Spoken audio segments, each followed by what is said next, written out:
صلوا علیہ وآلہ۔ صحیح بخاری حدیث نمبر 251۔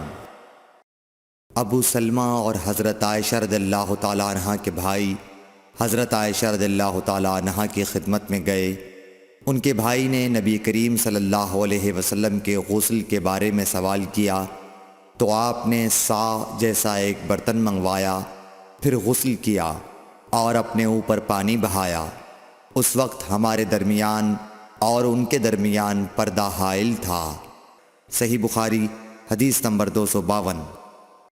ابو جعفر محمد باقر نے بیان کیا کہ وہ اور ان کے والد جناب زین العابدین جابر بن عبداللہ کے پاس تھے اور کچھ اور لوگ بھی بیٹھے ہوئے تھے۔ ان لوگوں نے آپ سے غسل کے بارے میں پوچھا تو آپ نے فرمایا کہ 1 سا کافی ہے۔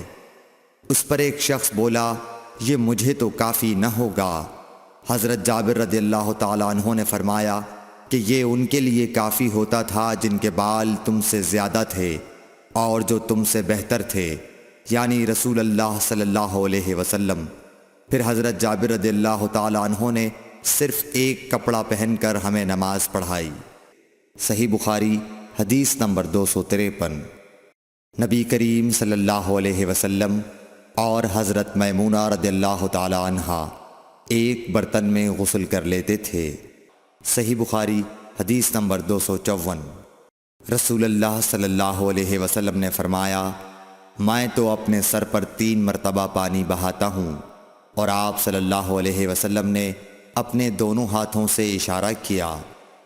صحیح بخاری حدیث نمبر 255۔ جابر بن عبداللہ رضی اللہ تعالیٰ عنہ نے فرمایا کہ نبی اکرم صلی اللہ علیہ وسلم اپنے سر پر 3 مرتبہ پانی بہاتے تھے۔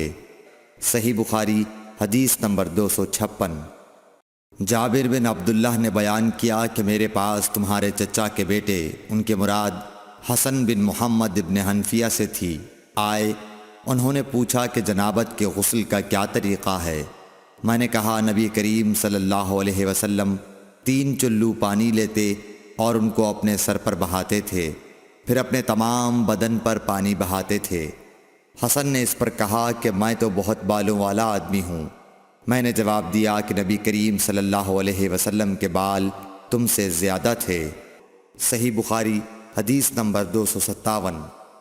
ام المومنین میمونہ رضی اللہ تعالیٰ عنہ نے فرمایا کہ میں نے نبی کریم صلی اللہ علیہ وسلم کے لیے غسل کا پانی رکھا تو آپ نے اپنے ہاتھ 2 مرتبہ یا 3 مرتبہ دھوئے، پھر پانی اپنے بائیں ہاتھ میں لے کر اپنی شرمگاہ کو دھویا، پھر زمین پر ہاتھ رگڑا، اس کے بعد کلی کی اور ناک میں پانی ڈالا اور اپنے چہرے اور ہاتھوں کو دھویا، پھر اپنے سارے بدن پر پانی بہا لیا اور اپنی جگہ سے ہٹ کر دونوں پاؤں دھوئے۔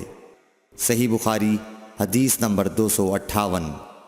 نبی کریم صلی اللہ علیہ وسلم جب غسل جنابت کرنا چاہتے تو حلاب کی طرح ایک چیز منگاتے، پھر پانی کا چلو اپنے ہاتھ میں لیتے اور سر کے داہنے حصے سے غسل کی ابتدا کرتے، پھر بائیں حصے کا غسل کرتے، پھر اپنے دونوں ہاتھوں کو سر کے بیچ میں لگاتے تھے۔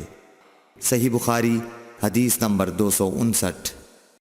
ام المومنین میمونہ رضی اللہ تعالیٰ عنہ نے بیان فرمایا کہ میں نے نبی اکرم صلی اللہ علیہ وسلم کے لیے غسل کا پانی رکھا تو پہلے آپ نے پانی کو دائیں ہاتھ سے بائیں پر گرایا، اس طرح اپنے دونوں ہاتھوں کو دھویا، پھر اپنی شرمگاہ کو دھویا، پھر اپنے ہاتھ کو زمین پر رگڑ کر اسے مٹی سے ملا اور دھویا، پھر کلی کی اور ناک میں پانی ڈالا، پھر اپنے چہرے کو دھویا اور اپنے سر پر پانی بہایا، پھر ایک طرف ہو کر دونوں پاؤں دھوئے، پھر آپ کو رومال دیا گیا لیکن آپ نے اس سے پانی کو خشک نہیں کیا۔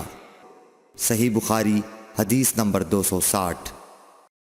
نبی کریم صلی اللہ علیہ وسلم نے غسل جنابت کیا تو پہلے اپنی شرمگاہ کو اپنے ہاتھ سے دھویا، پھر ہاتھ کو دیوار پر رگڑ کر دھویا، پھر نماز کی طرح وضو کیا، اور جب آپ اپنے غسل سے فارغ ہو گئے تو دونوں پاؤں دھوئے۔ Thanks for watching. Don't forget to like, comment, share and subscribe to